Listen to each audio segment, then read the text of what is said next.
Okay, guys, thank you for joining us for another episode of the 3calcioteers. Guys, what a weekend of footy and what a time for Champions League. We're going to talk about that really gritty Atalanta and Real Madrid game. I know that Eliot's got a hot take for it. We got a hot take as well, too. So let's not waste anybody's time. Let's start with some Serie A action. Lazio and Croutons, a.k.a. Crotone. I'm not going to give Lazio too much a hard time because they got the win. But what are they doing? Again, I said this, like they're cheering like they've won the World Cup with games like Spezia, with games like Sampdoria. And now Crotone look pretty good. They got that Simi guy there, like they're looking good. And then, Saucedo being Saucedo coming at the end, banging in that goal in, that tap or whatever you want to call it. But I don't know. I think that the mentality here needs to change. They need to go game by game, picking up points and moving on rather than, oh my God, we won against Crotone. I just get the champagne and start going. So, I mean, I don't know. It was an okay game to me. I don't know if you guys want to chime in anything else, but I mean, it was a bad game. I mean, if we lost, I would have been kind of happy just because the only reason why I'm going to say that is because it would knock some sense into everybody, especially Inzaghi. You know, me with Inzaghi, I don't like him at all. So, but yeah, 3-2. I just have one thing to say about that game. And go for it. You should have handled Crotone much easier than you did. Yeah. And things like that. That's not the big takeaway. And I know Immobile had an assist.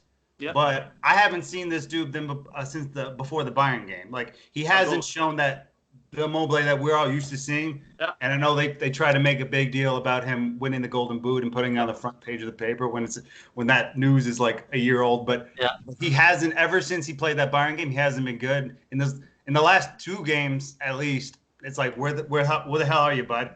And then in that game, even though they won the game and fair enough, he got the assist. I get all that. But he had that one-on-one at the beginning of the game, and if he's in better form, he puts it away. And again, it is Crotone. You can fuck up a chance like that, and you can still win against Crotone. You can't play like that in a situation like that against a better team. Because against a better team, he misses that chance. It's gonna stranglehold Lazio, where he can mess up in that moment against a Crotone team that's not playing very well. Well, they're playing okay, but they're not going to punish you because they don't have the personnel to punish you.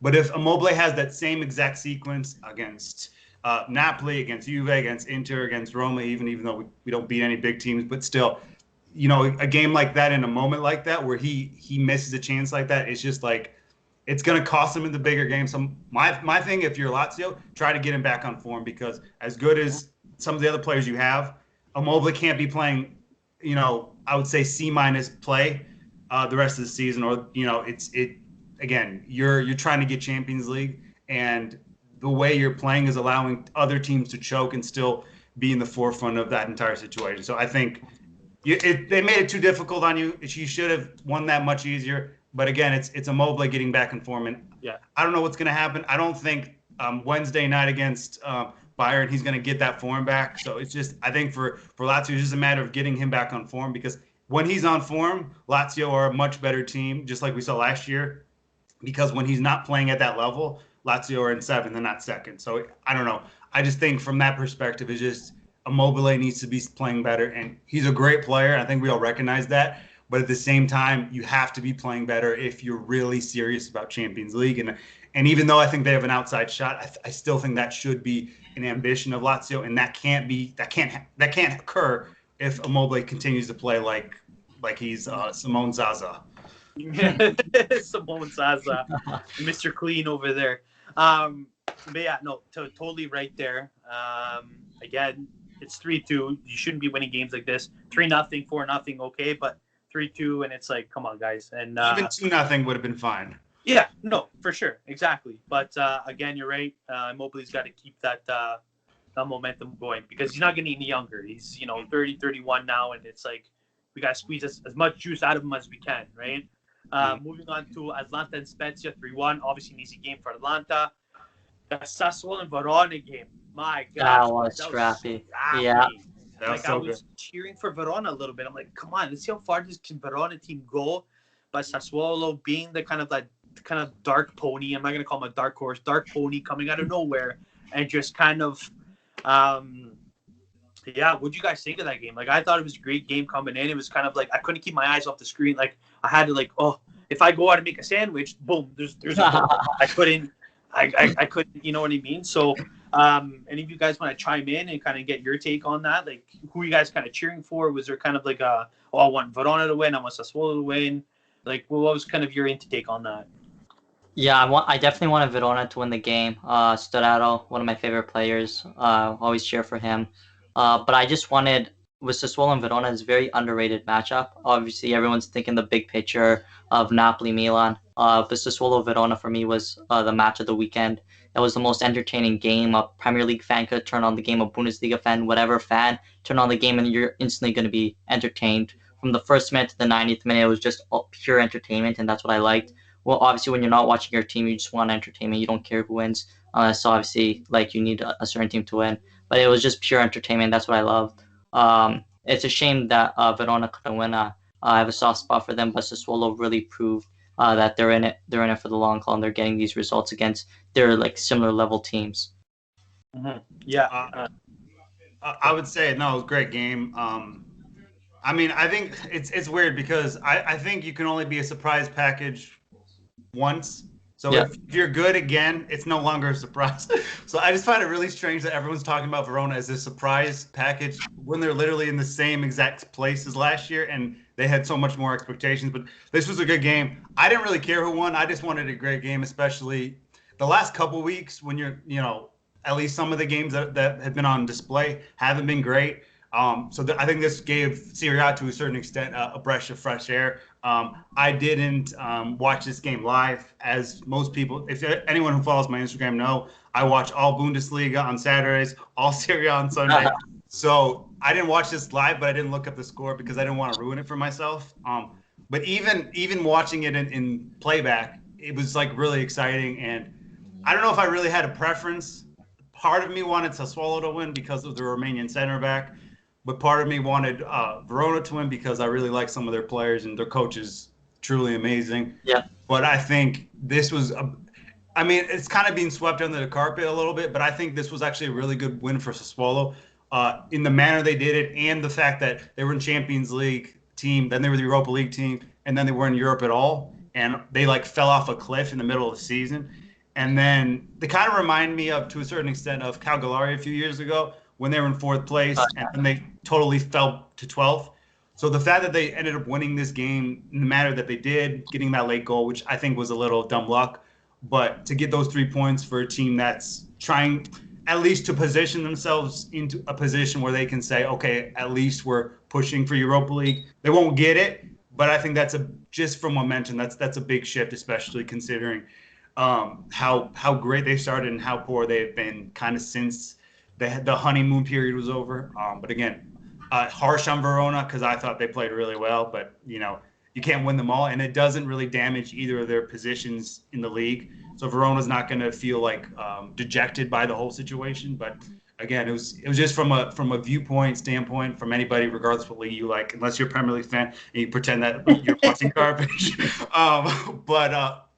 was just an entertaining game. It in a weird way, it kind of reminded me of Bundesliga football because Serie A and Bundesliga are both the top 2 leagues in the world, in my opinion.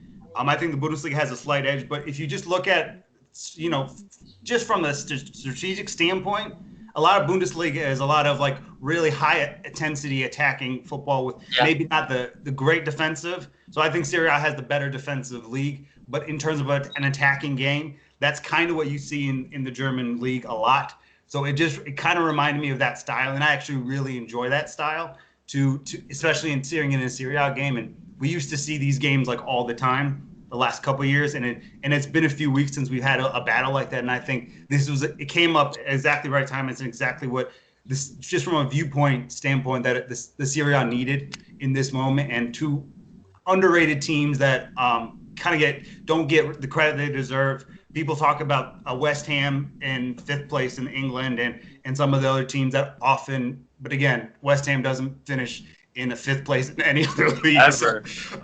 So I think that Sassuolo, considering the teams that they have to beat to get into that point, I think it really kind of shows the entire picture of that these two teams can actually play some really attractive football. And again, they don't have the total squad to deal with some of the other things, but amazing game and a really good goal from Locatelli. I'm a really big fan of that kid. So it's cool seeing him score because he's not someone who gets on the score sheet a lot, but it was just, I don't know, just back and forth. You never knew which team was going to have the upper hand.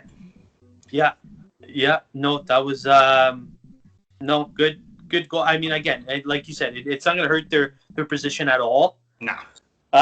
But again, this was just such a unique fixture, and just looking at it, it's just like, oh my god, like so much action and stuff like that. It was very, very entertaining as well. Moving on to the Benevento and Fiorentina. Obviously, Fiorentina gave Benevento a ride. Really surprising to me, just because we see a Fiorentina that is like the 14th place bandit that always covers the 14th place spot. Mm-hmm. We all love the president that always blows smoke up everyone's ass, and he says year after year, oh, we're gonna do great, and they finish 14th, right? But now we look at a Fiorentina that was beyond that, and I thought this Benevento was going to give them a hard time, because Benevento, again, this is a team that's not the greatest, but when they're at their best, they can give bigger teams a tough time. And Vlahovic, I mean, scoring that hat trick. Yeah. I wish that Lazio can sign him, but again, my president being, Emperor Palpatine off of Star Wars, there's no way we're going to sign him. I want a Origi from Liverpool. That kind of makes sense because, Salcedo is not going to be the last minute, banger at he's going to deplete, right? Yeah. So, I know, Eliot, you mentioned that, that'd be a great signing for Roma as well. Yeah, I agree. I like him more than, again, if Roma are going to sign a striker in Serie A, I would go for him over Belotti. I know Belotti, he's just older, and I think he's just too inconsistent. He'll have a season where he goes for 26 goals, and then the next season he'll go for 15.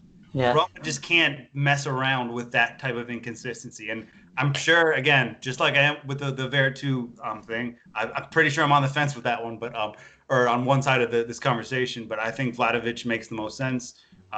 Obviously, my preference is Daniel Malin, who plays for PSV. But if you're going in the league and if it's a reasonable price, I think Vlahovic would be great for practically any of the top 6 teams. And there's no real reason for him to stick around there because, again, the president next season is going to say, oh, we're going to push for Champions League. And I on one of my podcasts I did yesterday, I did not have my co-host, so I just did it with myself, which was a little strange. But I was talking to myself about Fiorentina and just speaking out loud of the teams that would have to overcome to get into a Champions League conversation, and there's at least 7.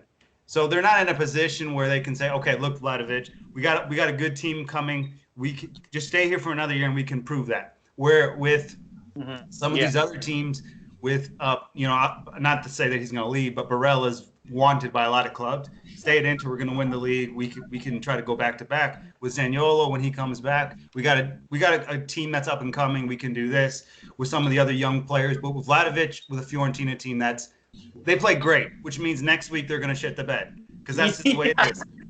The last time they played great was against Spezia, and I'm not taking this is not on Vlahovic. This is just on the whole Fiorentina picture. They outplayed. That was like the best. They looked like prime Barcelona in that game, and then the next game they lost. So it's just like you just know that it's coming. But it was a great performance against Benevento. Benevento and Spezia need to be very careful now. Because both of those teams are heading towards the relegation zone. It is 6 points, but that's not a lot of points, especially considering the fact that obviously Cagliari is not playing Juventus every week. I think they're in better form, generally speaking, over the last couple of games. You look at Parma, they played really well against Roma this week. I think and the last few games they've been picking up points. So I think that's going to continue the momentum is going to drive them up the table. Where I think Torino are just a bunch of idiots. So they're going down. Crotone's going down. So either Benevento or Spezia are going down because I can't see Cagliari or Parma going down if they continue their form. And again, they're having this performance for Fiorentina is great, but it's against a Benevento team that's not that great. I don't know what happened with those two. They beat some big teams, and then they just totally collapsed. So on Benevento's point of view, they need to figure their shit out because I think one of those teams is going down, and Benevento just looks horrible lately. And it's just like the first half of the season, they were in 10th, and now they're like heading towards the bottom. So it's a scary situation. Fiorentina should be happy for the superstar that they have, but I wouldn't be celebrating like a parade on the streets because next week they could just be kicked in the mouth again. So. And Francesco, do you agree with Eliot that, like, I think he's good for it, but is he at striker that you would kind of sign at Juventus right away, or kind of give it another season or two, or what do you think? Well, for Juventus, I think going for Vlahovic, I would love him at the club. It'd be a situation where you'd buy him and loan him out to another Serie A squad. Okay. I don't think I don't think he'd be beneficial on the bench for us. I want him to grow. He's a very good raw talent in Serie A. He's going very under the radar for a lot of big teams. And now you're starting to see, after that performance, you're starting to see a lot of big teams starting to say, hey, this guy's actually doing pretty good. Like Roma, Milan, I think those are the two front runners interested in him in the Serie A. So it'll be interesting to see if he stays or goes in the summer. If I was him, like a team like Roma or Milan go for you, I'd pack my bags and go. But if a team like Juve or Inter go for you, I'd probably stay at Fiorentina just because the lack of playing time would try to kill your career. But he's definitely a raw talent, and that game against Benevento shows just how experienced he is in the league without being experienced. It's weird. It's kind of like a Zaniolo situation when he came in for Roma after being on the Inter Primavera team, scoring in the Champions League. I'm pretty sure that was his first start for Roma too in the Champions League, if I'm not mistaken. He played for his debut was against Real Madrid at the Bernabeu. Yeah, in the Champions. Yeah. And then I think maybe a week later he had his first start in Serie A, and then he scored the game, and et cetera, et cetera. But yeah, I think that's a good comparison because I don't think anybody knew who the hell Vlahovic was when he first started to Fiorentina. We saw him a little bit in the American preseason tournament, but it was just it's very similar because he just came out of nowhere and started doing well. And again, when you're playing at Fiorentina, when you surround yourself with better players, you're going to be better. And 12 strikes for a Fiorentina team is actually pretty decent, especially considering they're only playing in one competition. To get that number of goals is quite impressive. And I like his physicality. I like his speed. Yeah. There's a lot of good things about him. Yeah. Again, I don't think he's reached that level where he can be like that refined player. Like if he's your number one option, you're going straight to the Champions League. He doesn't have that build yet. But again, he goes to a Roma or a Milan or I don't know, goes to a Juve and then gets loaned out. You can start developing to become much more refined in terms of the way he kind of does things, kind of like Lukaku when he was at West Brom. He didn't have everything yet, but you show that promise. He goes on loan, he develops, and then he goes obviously to Everton, balls out. And then he goes to Man United, balls out, despite what Man United fans think.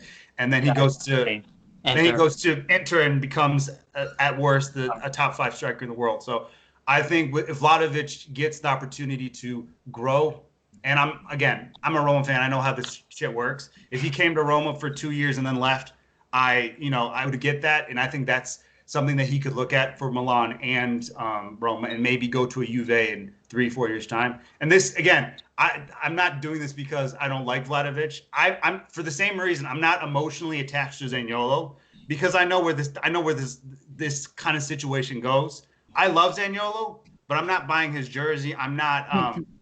I don't have the same relationship with him as some of the other Roma fans, and the reason is I've been burned too many times. So I'm clinging on to players that I actually think will be here for a while, which is why I'm more attached to guys like Vertu, guys like Mancini, guys who I can say, okay, they're probably not going to leave. So I'd love Vlahovic, and I think if he wants to use Roma as a springboard to Juventus, by all means, come with us for a few years. We sell him off for whatever. And again, I don't know how it's going to work with Roma's new ownership. So maybe Zaniolo stays longer, or just a player like that would stay longer at Roma, as opposed to how the old management ran it. But again, emotionally, I just don't want to run the risk with a guy like Zaniolo. Obviously, I think he's great, and I'd love him to stay forever, but I just don't think that's going to happen. But if Vlahovic comes in, you buy him, and you get a a couple years out of him and then he makes that move, I think that's totally fair. So from Roma's perspective, they should be interested in this type of player just because he can become, he can go from, like, for example, Allison, we bought him for $7.5 million and we sold him for 75. So even if that's the ultimate route, Roma should just be aggressive and do that, and equally Milan should be interested as well. And I also think other teams should be interested. I don't think Inter need him because of Lautaro and Lukaku. Juve probably doesn't work right now, but within the league, I think against Napoli buys a striker every year, so I don't think he has approached the situation. But he's certainly someone, even if you can only hold on to him for a couple years, is totally worth the amount paid. And in that match he showed, and against when you're already that world class level and you play like that against Benevento, you're like, okay, great game, let's move on. But when you're not that level yet and you're trying to get to that world class or borderline world class level and you do it, it doesn't mean as much. But since he's still in his beginning stages of his development, that's exactly what you need. And it's again, you look at these situations with Morielli even scoring a brace against, I think it was Bologna. That's progression in like Vlahovic against Benevento. So I don't take it away that they play a team that's playing like crap. When you're that age and you're trying to grow, that's exactly what you should be doing. And again, it was a great performance. Mm-hmm. Yeah, no, very good. I mean, again, Lazio couldn't get him because for obvious reasons, and we already have too many strikers and stuff like that. We got Mr. Ponytail Mariki there, and who taps in a goal every 100 years. Again, my sights are on Origi from Liverpool. I think that would be a good touch, but I think this Vlahovic character here, I think he'll do great. A loan would be great. Buy him and then loan him out. Kind of similar, like you said, like kind of a Lukaku situation. So, yeah, I'm very excited to see where this player kind of goes.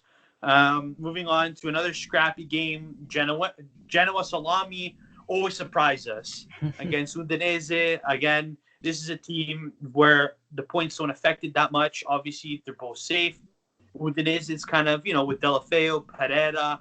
It's like, okay, and Okaka, you're kind of looking at teams like, okay, they have potential. They're not going to do great, but they have potential there. Same with Genoa. Genoa surprised everybody. So that was Udinese actually got into the top 10 after that game.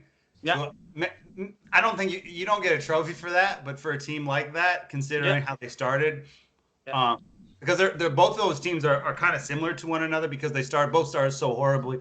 Udinese looked like they couldn't defend themselves out of a paper bag, and then Genoa looked like a team that was definitely going down, and they both kind of rebounded. So, again, I didn't actually get to see this game. It was the one game I didn't watch this week. Just because I don't know. Leipzig, Frankfurt, Genoa, Udinese. That's a little off topic.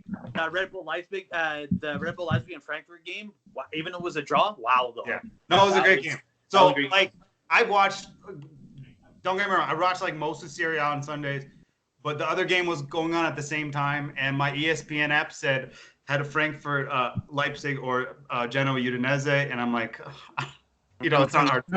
But the fact that Udinese did end up with points there is good because they're in the top 10. And I don't know if that matters, but just from a pride sense, I think that matters to teams that finish in the top 10, especially when they start so poorly. But, I think a 1-1 is kind of what you expect. And Udinese could build something spectacular if they would just hold on to their players. But I think Rodrigo De Paul has other plans. So he needs to go home. He needs to go somewhere else. I'm imagining life without him already. I'm not even Udinese fan. I'm already saying hey, whatever. I pretend he's not there. I don't.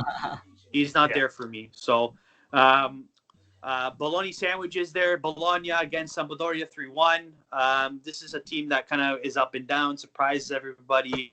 I think Saputo as an owner, I think he's a very smart owner. He's an owner that keeps quiet. He's not like Mr. Rocco Rompomuro over there at Fiorentina. He's very smart. He's very smart. I really respect him a lot because, he has got a number of clubs under his belt. You see the support when he's in the stands. He's cheering with the players and everything like that. So, again, I mean, maybe we won't see this season or next season, but if they continue with bringing up these development of players and all that stuff, maybe we'll see a a Sassuolo or Hellas Verona version of Bologna or something like that. Yeah, I really like. Sorry to cut you off. I really like that. Go ahead. I don't know if he's Swedish. He's one of those. Sanderberg. Yeah. For Bologna. Yeah. I thought that. Well, I think that he was the Barrow. I already know was good, and he just in that game really showed me something. And I know that Odero played pretty well, making some saves and all that. But I thought he was the one takeaway because there wasn't much to take away from that game. It's kind of what you would expect. But I think he may be ready for. And again, it depends if they keep it together. Not quite a top team in Italy, but maybe the next step. So I think he should be a target for Verona or Sassuolo if they kind of sell off. You play there for a year or two, and then you make that big jump because I think potentially wise he's got a huge ceiling. And I just want to bring that because I don't think he gets a lot of respect among the young talents because I hear talents thrown out that are either just as good as him or not as good as him. I think he's more talented than Tonali because again, it was just because of the long hair and the comparisons to Pilro, and he's talented, no doubt. But I think Sanderberg, you either for one, I think he should make a small jump or stay there for another couple years. But the only real takeaway from that game is I think that he's got something special, and I think if you hang on to him and Barrow, then you can do something next year. But I get if either of those or both of them want to leave, I think you could understand it completely. Yeah, especially Borrow. I think Borrow. You see from the Lazio game, I'm like, yeah, like this guy, like he's great and stuff like that. He strikes me as like a Sassuolo or Fiorentina type player. Yeah. Or Atalanta, going back to Atalanta, may not be the worst thing in the world, especially after Zapata demands of transfers. Zapata and Muriel, right? Like they're not getting any younger either. Like they're pushing 30, and then especially Muriel, like I feel like he's at Zapata has at least 5 years of quality left. Muriel, I think, is kind of depleting a little his peak. Yeah, no, for sure. Francesco, want to chime in for me about the Inter Torino game a little bit there, or what?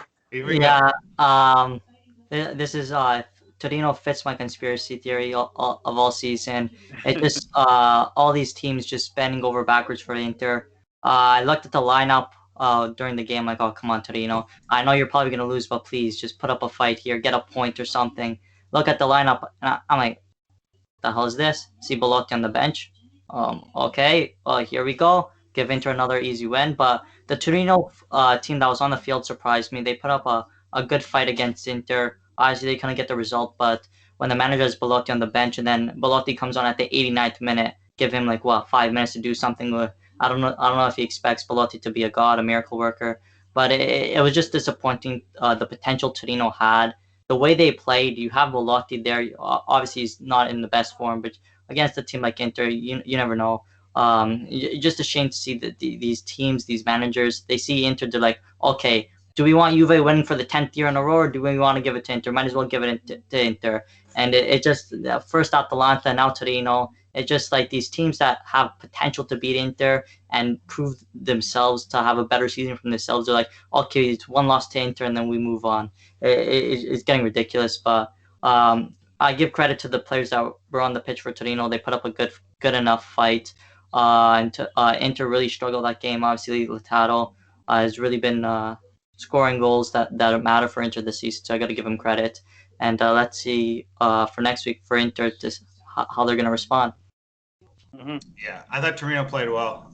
I thought Inter did what they were supposed to do, even though they left it late. And again, I don't think Inter has winning intangibles. And despite what you want to say on Inter's second goal, I think this is a different Inter team than we have seen prior, because usually months ago they would have crashed out and they would have said, "Here you go, take our spot in the title race, Lazio," like last year or the year before. And I'm not a big fan of Inter either, but I think you got to give him some credit here, just because what Conte has done in such a short amount of time is pretty outstanding, considering Spalletti. I don't think he gets any credit at all for this, what's happened, because I thought about this and I realized Conte just basically blew up his entire squad and just signed all of his quote-unquote players. And I was really hard on Conte before the season, and I'm totally backing off of that. And again, with other managers that haven't reached these heights. And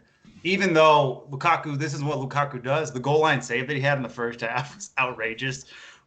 Again, Torino put up a great fight, but because they keep going down like this, I feel like they're in big trouble as far as relegation. And everyone has their own opinion on Torino. I've always liked Torino because I'm so emotionally attached to the Grande Torino team of the 40s. I wrote a book, not a book, but a short story on this thing, and so I learned so much about that team. And because of what I know about that team, you just want Torino to stay alive in the league. And I just, because of that, how that whole thing went down, I don't think they'll be able to do it. Inter weren't great though, but that's the whole Juventus thing. We can play like shit but still win. And Hakimi was fucking horrible, for example. I know. It's hard because he doesn't play badly very often, but when he plays badly, it's like highlighted on you. Yeah. It's just like blatantly obvious. And when we come to this team of the season argument, and we're gonna have, when we talk about wingbacks, we're gonna talk about Cordardo, we're gonna talk about Karsdorp and Spinazzola and Hakimi, and Theo Hernandez isn't a wingback, but those type of players. I think he's going to end up losing that fight, despite how good he is, especially considering when in games like this where he should be playing better. I don't know. He's a great player, but he just doesn't show up well enough. So the only bad thing about this Inter, other than just not playing to their standards, Hakimi cannot continue to play.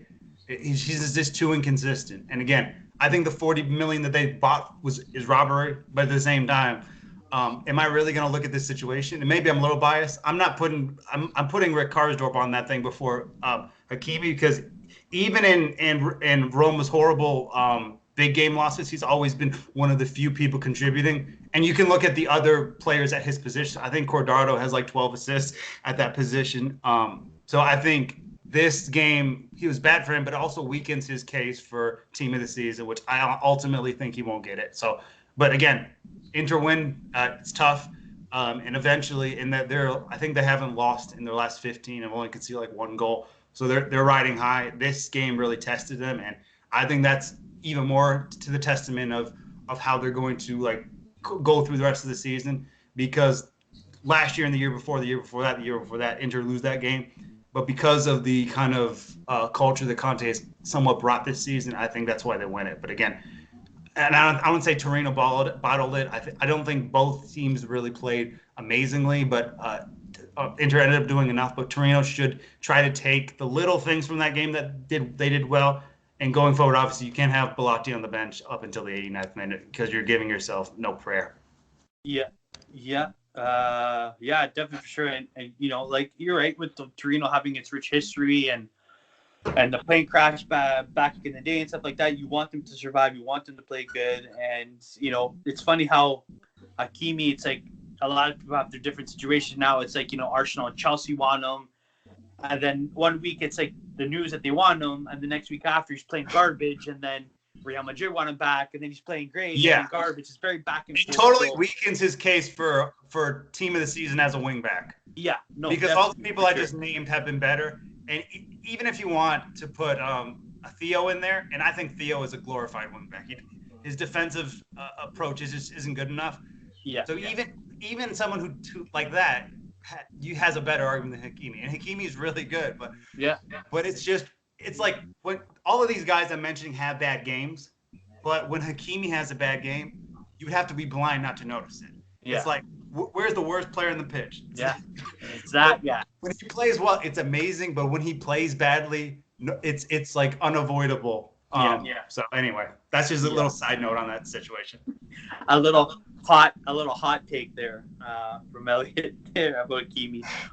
We'll talk about the Parma, Roma, and Milan Napoli game really shortly. Yep. Let's touch quickly about the Juve Cagliari game. Obviously, Ronaldo looking at his best against a depleted Cagliari. I mean, last week we gave it all against Ronaldo, especially Eliot and Francesco. And Francesco, you gave your take on your separate podcast on Six Side and stuff like that.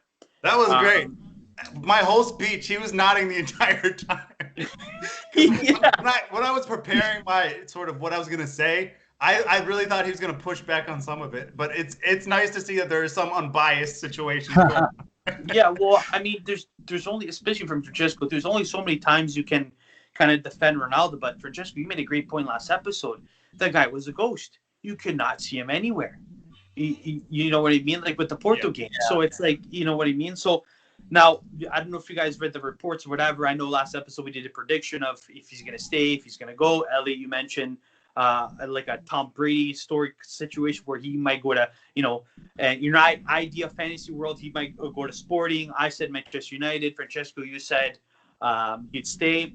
Reports saying that he might go back to Real Madrid. Jorge Mendes, this Adrian has talked to Madrid for a while now. We missed the most obvious answer to that question. Yeah, that shocked us. Like, I know Ellie right away, you comment on the post I made. He's like, oh, like, we didn't even think about this. Like, this is crazy. No, I was crazy because it was so obvious. Like, I was just three people who watch football all the time couldn't think of the most logical destination. Yeah. Because you bring Ronaldo, Mbappe wants to go there. Well, he wants to go there anyways, but he wants to go there more. So it's just like... Yeah, and it's just like, shoot. But now with, like, according to Football Italia, they've said, okay, we'll give up Ronaldo for 24 million. Now, Francesco, would you cash in on him? Is this kind of a question I've heard? Some of my Juve friends said yes, some said no. At this point, I mean, would you want to just cash in on him right now and see where kind of, because 24 million is not a lot of money, but still, if Juve are valuing at 24 million and he's not getting any younger, he's not winning that Champions League, is it enough's enough for, or do you think that you still want him to stay and stuff like that? Like, what's your kind of mindset right now still? Yeah, I think with the report, the way I interpreted the reading, it was like the least amount of money Juve could off to like take would be like around 24 million, so we don't like lose money on the Ronaldo deal. But I definitely would keep him. Just as a player, he's putting up numbers, not obviously the numbers you want in the Champions League, but as a player, he's good enough to start for Juve for a lot of games. I think if Pioli needs to put his foot down, a couple of matches for him to stay on the bench, I think that needs to happen. And also, like, on the brand perspective, what Ronaldo does for the Juventus brand is big than no other player figure is doing for Juve. It's giving us more followers, more money, more revenue, more like Eliot said, if Mbappe wants to go to Madrid, Ronaldo's there, Mbappe's already on a plane. So, I mean, it gives star players wanting to come to Serie A, wanting to come to Juventus to play with Ronaldo, be on the same team as Ronaldo. So in that aspect, I definitely would keep him. But this story just doesn't surprise me. I mean, every year Juve, ever since we got Ronaldo, like the minute we signed Ronaldo, and like he didn't score in the first 2 weeks of Serie A, there's already reports that he's unhappy at Juventus and he wants to go back to Madrid. Every year we've got eliminated in the Champions League. The same report comes out literally the day after we get eliminated, saying, "Oh, Ronaldo wants to leave. Ronaldo's unhappy." And season after, we see him in a new black and white jersey. So it'll be interesting to see when the transfer window opens and closes, Ronaldo in a new Juventus jersey. It's just for him. If he does go back to Madrid, he's gonna look like a coward. Came to Juventus to win the Champions League, failed miserably, and went back home crawling. Back to Papa Perez over there. So it'll just look bad on his career and PR in general. So I think... So go ahead, sorry. Yeah, I just think if he does leave, like I said last week, if he does leave, it's going to PSG. It's not going to Madrid, not going to United. It'll be to PSG or he's staying. Yeah, I think on that point, also, like you said, it makes him look bad. But again, I think you can make an argument for his GOAT case. Without that, it's not, to me, it's not very strong. Everybody's entitled to their own opinion. And as long as you can make the argument for your GOAT, then fair enough.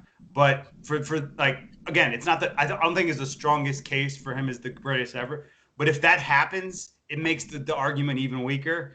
And then he kind of, I don't think he'll ever be totally removed from that conversation.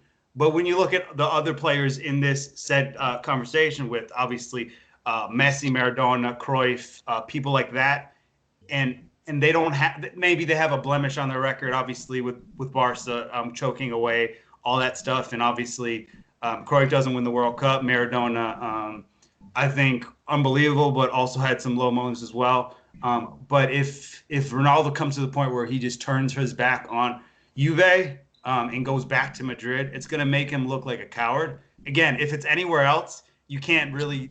It doesn't look the same. But if he goes, back to where he just come from, basically, I just think it's a bad look for Ronaldo beyond legacy points and all that stuff. Because again, this is why I've been inherently against team players going back to the teams they had just come from. I've mentioned this before. I don't want to see Pogba go from Man United to Juventus to Man United to Juventus back to, you know what I mean? Because it makes him look like, oh, I messed up on this one, so I'm going to go back to where it's safe and warm and comfortable. So if Ronaldo goes anywhere, if he goes to PSG, if he goes to Sporting, if he goes back to Man United, I don't think Man United would be looked at the same because obviously he didn't just come for it, so it doesn't look like he's cowarding out. Yeah. But if he goes back to Real Madrid, it's a total cower out. Again, that might be his best option if he leaves, but at the same time, you have to think of how he's going to be perceived. And there are players who don't care what people think of them. There are players who don't necessarily care if the fans are saying that they're the greatest or they're this, that. Ronaldo 100% cares about he definitely cares. Yeah, about the perception of what he is all time. Again, he says he's the greatest all the time. Because of that, I think that deep down he doesn't think he is. So that's why he continuously says it. Yeah. Where, not to bring this up again, but Messi never talks about the GOAT thing ever, and others also. So I think, if he makes a move, that's something that's going to be in his head of how he's going to be looked at if he makes this move. And again, his thought process going into the Juve thing is, okay, I'm the greatest player ever to play for Madrid. I won the Champions League with Man United and won a bunch of league titles with one of the greatest managers ever, if not the greatest. Now I'm going to go to Juventus and give them a Champions League for the first time in a long time. So if he fails from that and just goes crying back, it's just a bad look from Ronaldo's point of view. But again, I think all of this stuff coming out with the departure, quote unquote departure, and the statement that he released on social media is kind of a PR move, because the statement from Juventus and the statement that he made almost look identical. So I'm not even sure that he's actually saying these things, and I'm not sure how truthful this report is, just because the statements were just too similar. Juventus are saying we're looking forward to him in the future, yada yada yada, and then on Ronaldo's account he said, I can't wait to do more history for Juventus, and then things like that. So I think it's BS. But again, and for 24 million, I just think that's Juve would be foolish to accept an offer, because the kid from Atalanta that went to Man United after playing 3 games. Oh, Duvan, yeah. He cost 40. So if he costs 40, amazing. He's amazing. Ronaldo should at least cost 60. Look, I don't think he's in the 100 million range. No. I personally think so. Just player wise, I think you're right. Around 60 million, I would accept. Yeah. But since it's Cristiano Ronaldo, I get you. The marketing he does for the team, I wouldn't accept anything under 100 million. Just because he's gonna not only pay for that for his future team, it's gonna lose us so much more marketing and brand power and everything behind the scenes. So I wouldn't accept anything less than 100 if he does. Agreed. I'm just talking about just what he's worth in terms of ability. But again, because of the marketing point, I mean, they paid 112 for him. They got that back in a day because of all the Juve Ronaldo jerseys flying off the shelves. So I don't know. It's going to be an interesting summer regardless, because they have to either get rid of the whole thing except for 4 players, or you try to surround him with players that are going to make him still look like he's the best. They won't win Champions League. If he goes to Real, if he's going to Real, think he's going to win Champions League. There's no way. This is not the same Real. Modric is depleting. The Benza's depleting. The average age in that squad is 30, 32. So if Ronaldo's kind of thinking he's not going to win. It's more of PSG is the answer if he's trying to change. Because honestly, this is the way I believe. I think there are 3 teams that can win the Champions League until further notice: PSG, Man City, and Bayern. Yeah. I think you can test them. And this is what I've always said on this. If you get to a final, because I think Bayern are the overwhelmingly favorites. I'd be shocked if they don't win it. But if you get to a final against Bayern, PSG, or City in the final, you can beat them. Because last year, Bayern were outplayed by PSG most of that game. And if it wasn't for Mbappe Neymar gave Mbappe every chance in the world to be the hero. and he kept fluffing the chances. Again, that's why that performance against Barca needed to happen, because he choked in those situations. Again, if he doesn't choke in the situations, they win it. So you can even if he goes through, you'd have to beat them on the final. That's the only way to do it. So if you're looking Champions League for Ronaldo, you go to PSG. In fact, I think you should try to sell Mbappe and get Messi and Ronaldo. Find a way to do it, just because the world owes us those two together. But at the same time, I think if he's not going to PSG, then he's not really ambitious for the Champions League, unless he's just delusional and he thinks that he can win with. No, there's no way. The only way I see Ronaldo going back to Madrid is the Zidane route, when Zidane returned to Madrid and Perez said, "I promise, whoever you want, you have this budget, go crazy." And the only way I see that is Perez calling Ronaldo and saying, "Listen, please come back. Tell us whoever you want, we'll make it happen." Zidane will say, "Oh, you want Mbappe, you want Neymar, done. We'll make it happen. Just come here, we'll make it happen." I think that's the only way, but other than that, I don't see him going back. Yeah, I don't think so either. So I said Bruno Fernandes as a realistic approach. I know Neymar and Mbappe would be a dream. I'm just saying, like, one of the players would be Bruno. Like, obviously Bruno wouldn't be like the key. Bruno and I'm just imagining Ronaldo and like Bruno with obviously Mbappe and Neymar, but Bruno and Ronaldo just doing that setup. That'd be a start. Just like a little cut on the. That'd be amazing. Oh man, if it's Neymar, man, it's gonna be real awkward for me. There'll be pigs' heads on the stadium if Neymar's in a Los Blancos jersey. FYI. Again, neither one of these are my teams, but I've always liked Barca more because of Cruyff is my favorite footballer ever. Just because of what I learned from him from reading his books and his football and how it revolutionized the sport. So because of what he did at Barca, I'm a Barca guy over a Madrid guy.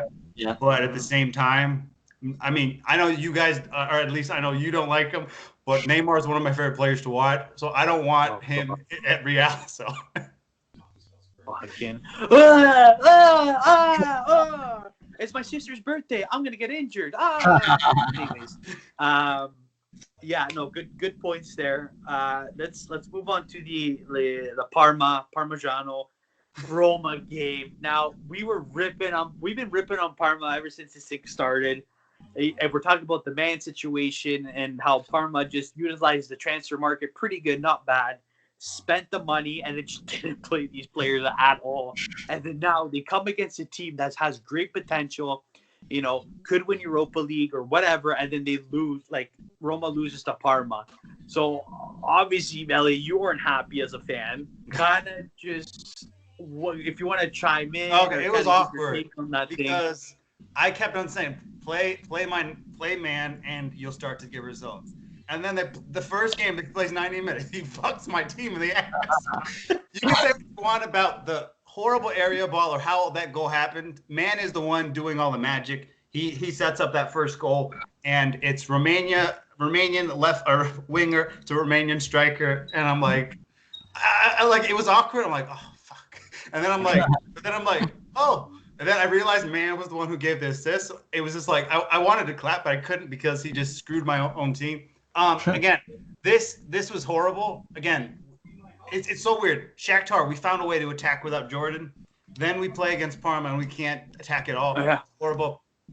El Shaarawy did everything except figure out how to put the ball on target. He was sending these strikes to the moon. Like, he had all the best chances came from El Shaarawy. Ironically, he got into good positions and then just scuffed all of them. Dzeko did nothing. Pellegrini had a decent game, but again, he doesn't do what Jordan does in the attack. So we couldn't get anywhere with that. The wingbacks, you have Bruno Perez playing. I don't even know how this dude's still on the team. Or you have Rick Karsdorp on the bench, who just given a contract extension to. And then obviously, I thought playing Ibanez this early was the bad move because he hadn't really reached full match fitness. Horrible on the whole first goal. The second goal, the penalty, whatever you want to say. I'm not complaining about a penalty when we played like crap. But you can argue this wasn't a penalty, but it was just stupid regardless. Kind of like the Juve penalty in the Porto game.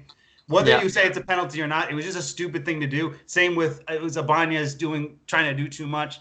And then Parma just sat back and like, okay, let's go. And And man gave him a few chances. I thought he was actually breathtaking. I thought it was disrespect. Again, these aren't. I don't think IFTV is the knowledge of football IG page. I appreciate what they do, but man should have definitely been in their top 3. I thought, 100%. Considering what he did in that game, in the limited chances they did, in some way or fashion, he was being orchestrated through him. And you see, when we play him 90 minutes, this is what he can do. And again, he has more goals and more assists than the entire Parma team. Getting him to get that moment and getting to play all 90 minutes, and the connection that those two has, man has, and I forgot the striker's name from me. I should know that, but those two play together on the national team. So I think they kind of figured out, you play these two together, you're going to get instant connection. So I thought man was superb. So I'm happy for him. I came at it against an unfortunate team.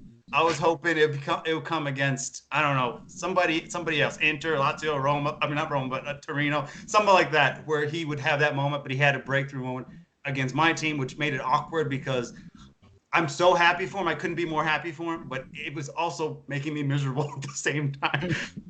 But I think more than anything else, I get Mkhitaryan wasn't there and all that. But again, I think we have to come to the realization now.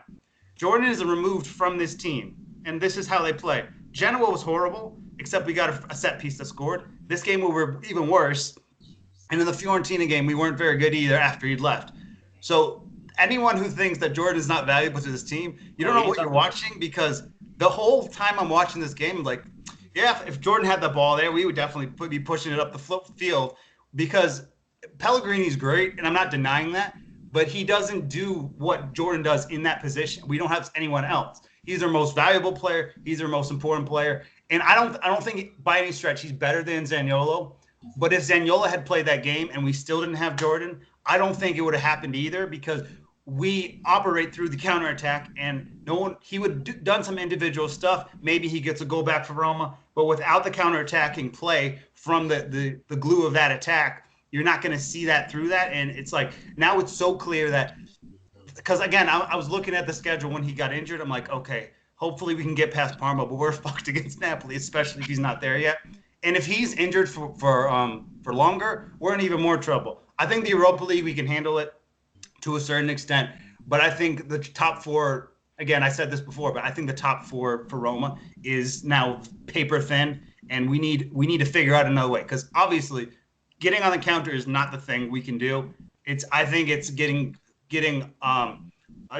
stuff through the wing backs with Rick and Spinazzola, because obviously going through the attack, we're creating all those chances, but we're missing everything. So it was just horrible, but I think it just highlights how important Jordan is.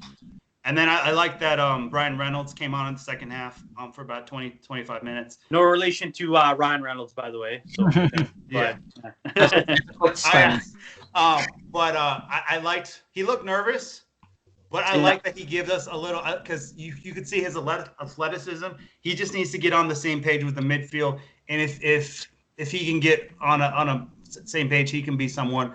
Obviously, you look forward to in the future for Roma, as well as the national team in the 2022 and 2026 World Cups. So I'm happy he got his debut, but this was disgustingly bad. And again, I've said multiple times in this podcast, I don't think Napoli's that good, but we're not winning that game. We'll get a draw at the best. I'm hoping for like a 0-0 because I've just lost all faith in my attack in 90 minutes. And I just sat there, and then they scored the opening goal. I'm like, okay, it's going to be fine. And then they scored another one, and I'm like, why the hell am I still watching this? This is ridiculous. But it was bad. But again, I do think they have a chance to win the Europa League. So maybe now we should just prioritize that, get 5th or 6th or whatever. And then obviously after this, the ridiculous appeal against Verona the second time got denied. I hope they take this all the way to the courts, because if this was Napoli, it would have been overturned already. Yeah. Because they have a loudmouth president, and we're a respectful club that doesn't rub his nose in other people, and so that's more insult than injury, but it was just fucking horrible. And but again, I got over it pretty quickly, just because without those components that were in the team before, it's just not going to go in that way. But again, we should be beating Parma. I mean, I'm not asking them to beat Juventus or Inter. Just beat Parma.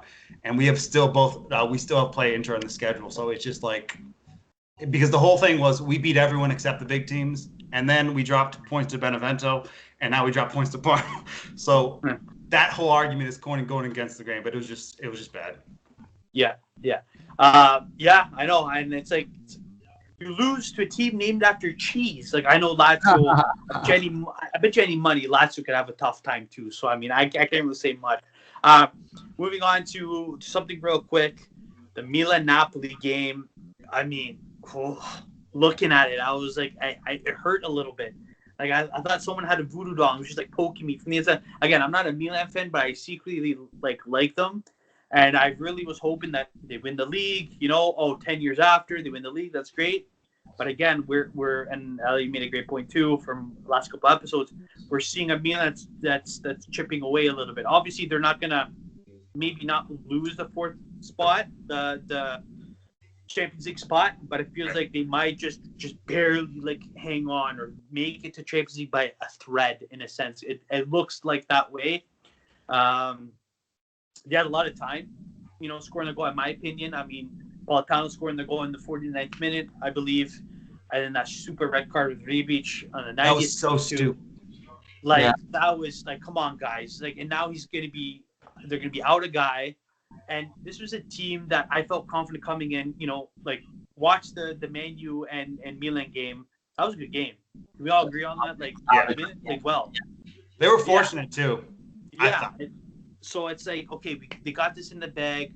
Padre Bio's on the sidelines, the coach. He's ready to, yell at the team and everything like that. But unfortunately, it didn't work that way. So, I mean, it's really tough to say that. One last thing, I want to, and I'm fuming. Eliot, you're going to take over for me because I'm fuming at this. The Atalanta Real Madrid second leg. Oh, that was disgusting. Terrible, guys. Terrible. And Gasperini had a little inch of I felt bad for you just for a little bit. Not anymore. You're a baby. You the excuses. And now he's gonna blame the game on the first leg and we got a red card. Blame it on his brain for not thinking properly. Thank you. So Eliot, take the floor because if I talk another second about Gasperini, I'm gonna get a jar of Nutella and I'm gonna smear it on the walls. All right. So here's the deal. Go for it. Right. So let's go back to the first just briefly here. Real Madrid gets that late goal at the end, 89th minute. Mendy with an outstanding strike. They're down to 10 men because of a red card. Freuler, probably not a red card, but the reason they lost that game was because Zapata was not involved. He got injured. He went off. Whatever. Right. They had 2 shots that game, not on target. Off target, right? Then the whole narrative around this game is whether Zapata will be fit, because if he's not, just go home now because there's no point in showing up.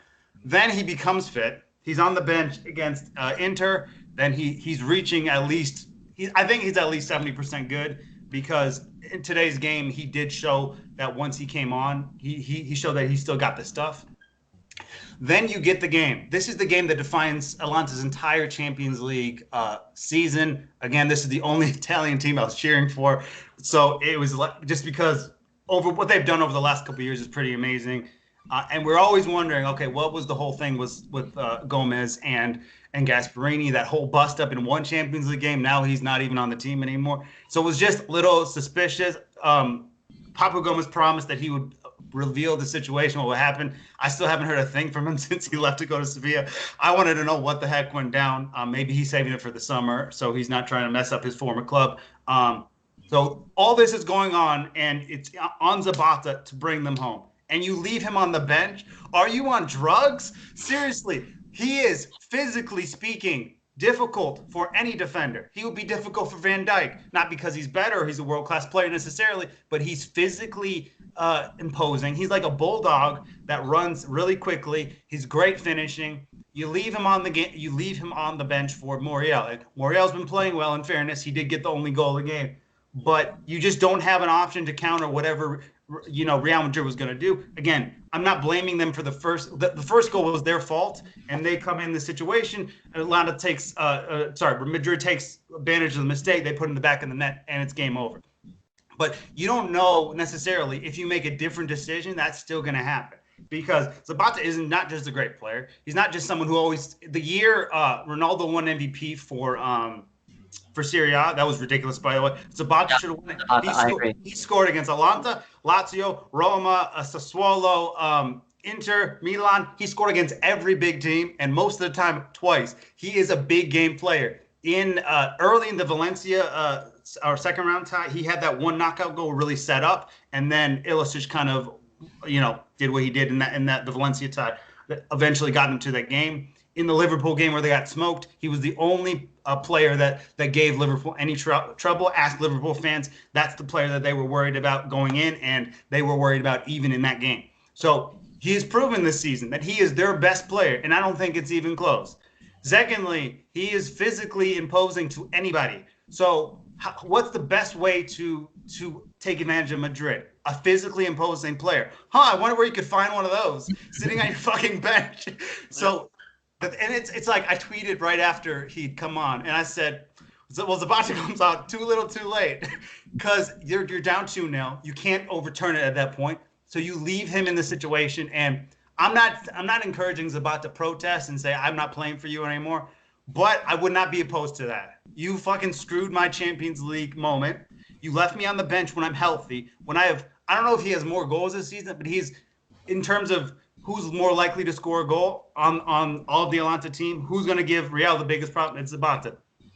He should not request to leave. He should say, Gasperini should have his agent knock on the door tomorrow morning, say, I don't know what your game is here. You blew it. Listen, we need to leave next season. We're not playing another game. After this campaign, we're done. We're done with this. You screwed up this entire situation, not only for yourself, because again, Gasperini was being argued in this tier 1 of coaches. He's not in there anymore because of stupid shit like that. Secondly, my client Zapata is your best player.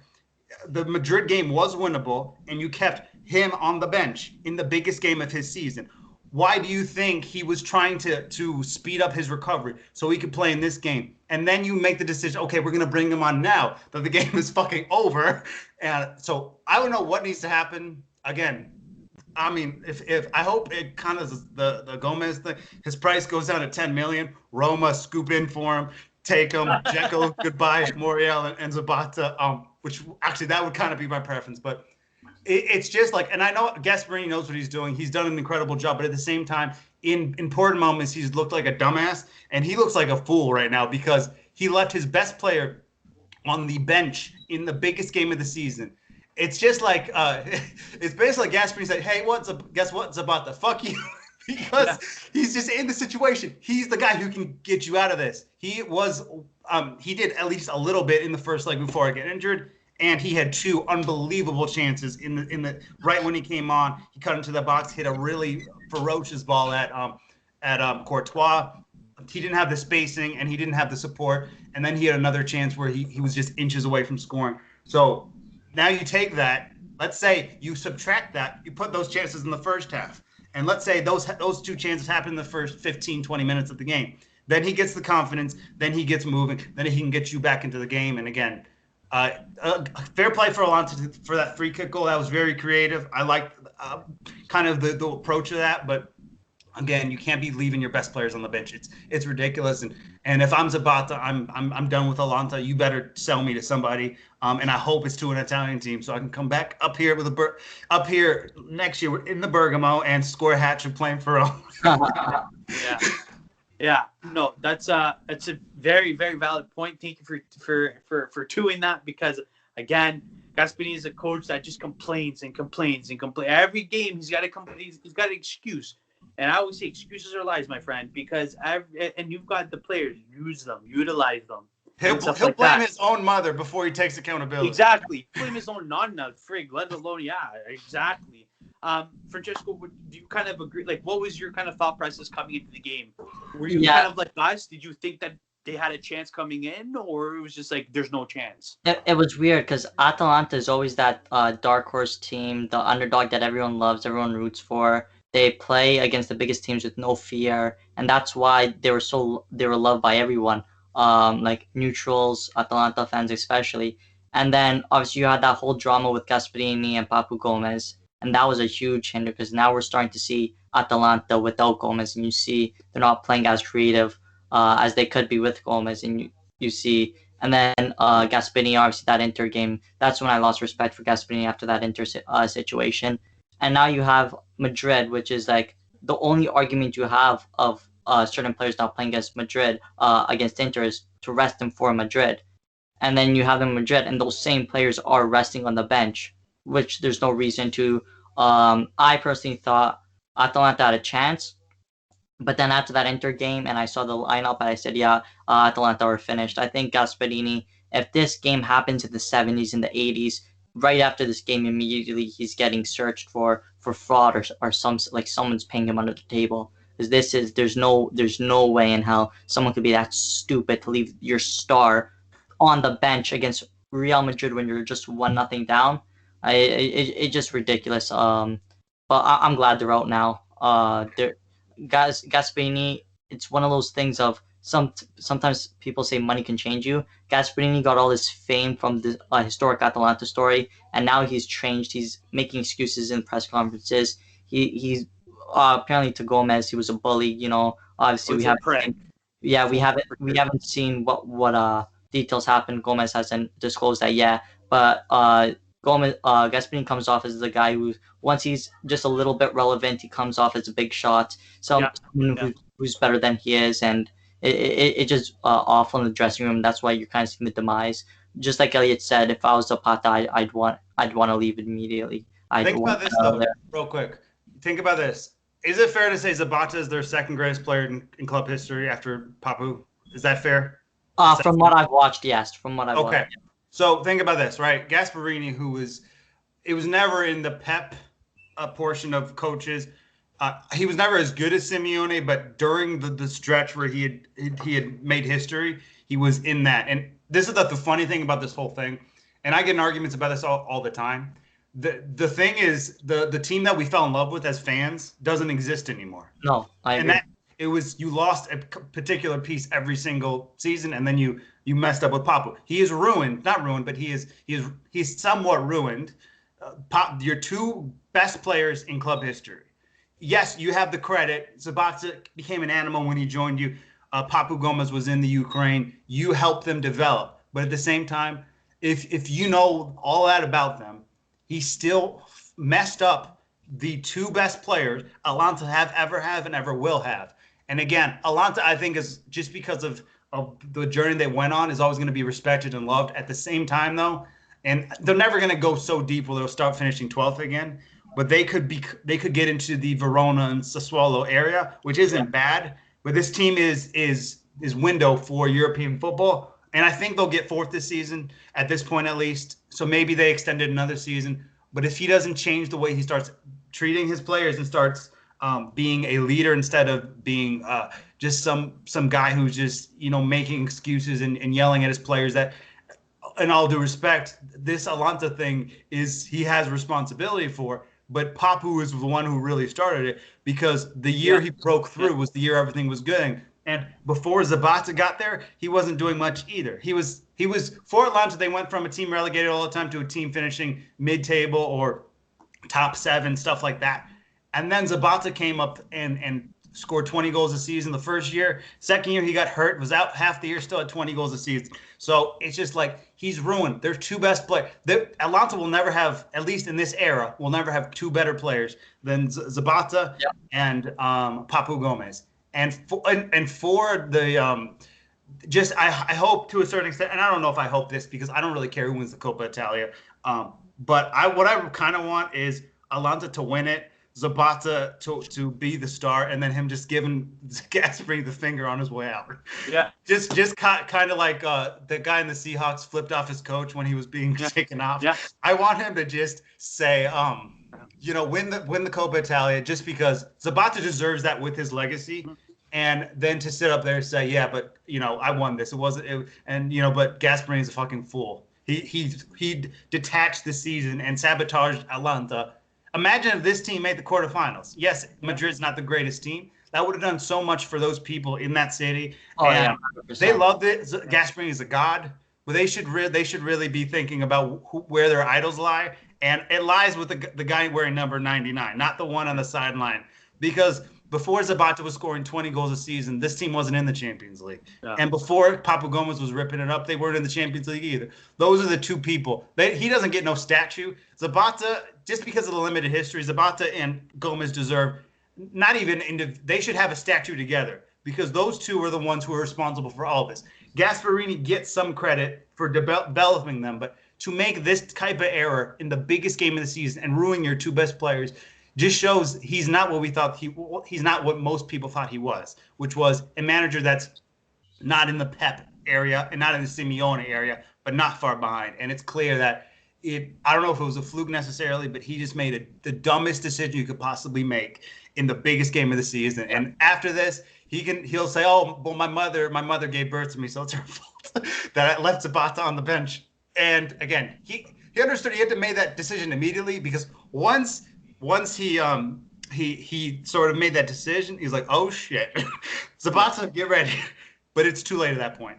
Yeah, no, and I think it was just all rooted. Before we go, I think it was just more rooted on jealousy. Gomez, I can't see one single bad thing about him. Same with Zapata. I agree. I think they should have a trophy. I think that would it be nice? Like, picture this: it would be nice that Zapata wins Coppa Italia, goes to Sevilla, joins Papu. That'd be great. And then Gasperini gets the call from Juve. Hey, you want to be coach? You got rid of Pirlo. Perfect. Boom. The end. Such a magical Disney story. Would it be nice for me? It's so good. No, you just go to Crotone. Yeah, Serie B. Yeah, no. All jokes aside, I think Gasperini, again, he's my least favorite coach. He's ruining a club from the inside. I know the owner had a part of the whole Gomez situation, but 99% it was Gasperini. He felt threatened from Gomez because the players weren't really used to Gasperini yet, and then they treated Gomez as a god. He's like, "You are a captain. We're gonna follow you to the depths of hell." Gasperini not so much, and he caught that, and he's like, "Oh, I'm gonna squash that quick time." Didn't he also say something to the Bologna coach? Some what they call it, really blasphemy? Something he said some weird shit. Yeah, and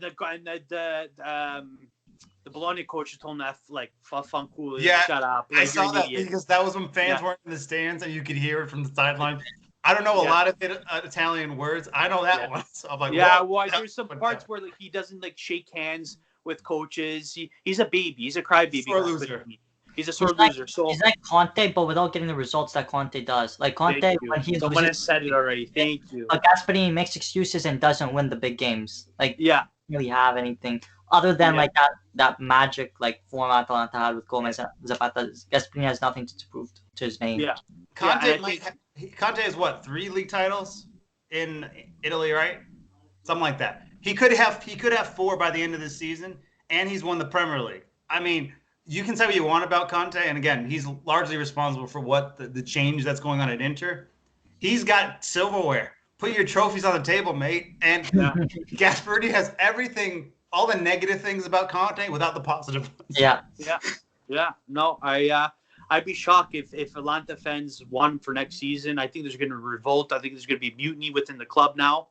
Well, real quick. What if Gattuso not coming back from Napoli, and then they get rid of Gasperini for Gattuso? Do you think that would work? I think that would. I don't know, because I don't know. I'm just throwing it out there. No, that's great. It'd be interesting. Gattuso. It would be interesting if the results were a little more better for Napoli's fate. Let's say like he was doing very, very well, like more well in a sense.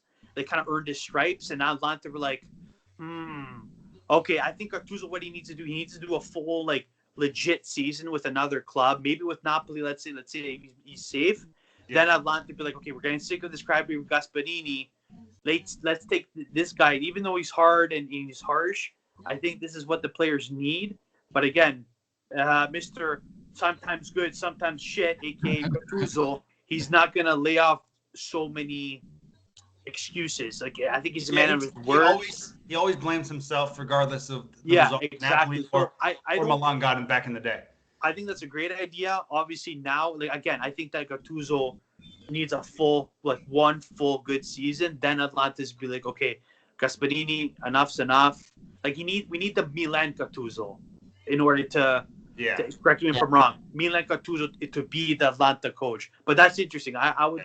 They would if they're gonna get rid of Gasperini, they would need an alternative. And I'm just thinking of people that are available. And Gattuso won't be with Napoli next season. I think likely not. So it's. I think Mario Sarri would be for me the best. Oh, that'd be a good one too. Who? The Verona coach? No, Sarri. Oh, for who? Atalanta. That'd be okay. Style. Yeah, that'd be okay. Yeah, I think he's patient and he won't. Yeah, I think so. That'd be cool. Yeah. All right. Any last chime in there, guys, or anything before we log off here? Forza Bayern. Yeah, no. Honestly, for the Bayern game, it's over for Lazio, but you know. Yeah, no. It's gonna be practice. It's gonna be a practice session. Like they're gonna come in. They're gonna play in their sweats. They're gonna go up 2-0 and then just sit back. Yeah. And then just because the difference is Barca and Bayern don't have a rivalry, but they're two massive clubs. Yeah. So they just said, okay, watch this. We're just gonna keep scoring. Yeah. With Lazio, they don't, because if you look at the first leg, they were respectful. They could have scored 6 goals in that game, and they decided not to. Yeah. So because of the way they approached that, I just think they're gonna Lewandowski and somebody will score. Or Mueller, whoever will score 2 goals. They'll be up 2-0 after 25 minutes, and then they'll just sit back. Maybe Lazio nick one, but I think they'll just get a couple goals and then just relax. If Lazio do pull it off, though, it will be good. But no, I think that if they do pull it off by some miracle, You'll see Fernando down on the street shirtless waving his jersey. Oh yeah, no, for sure. It's gonna make me look like a fool too, because of the video I posted after Bayern beat Lazio the first time on my Instagram. Yeah. I'm gonna say this. I hope Lazio pull through. I'm not gonna say Bayern are gonna easily surpass it, just for the pure fact Lazio could do this. Yeah. But I think Bayern are huge favorites, rightfully so, but I'm not holding it past Lazio. Maybe this is the game when Willie says, okay, enough's enough. I got to show these critics that I'm going to show up in a big game for once in my life. Yeah. That would be difficult. There had to be a hitman taking out half of their players. Yeah. No, for sure. No, but I think Bayern just won't. They won't do the U.S. women's national team thing and want to score and score and score and score. They got a little bit more respect. Yeah. They'll score a couple, sit back. But Bayern, if for any reason you feel like running up the score, by all means, I won't take you out of that. I love it. Yeah, again, if Lazio do get out of this, my thoughts on Inzaghi will never change. It's again, a lot of people are going to give me heat for this, but again, it's not going to change. His mentality is not going to change. His formation is not going to change. Something needs to be done with Lazio. I've said this again. All 3 of those guys need to be hung over the capital there. They need to be gone.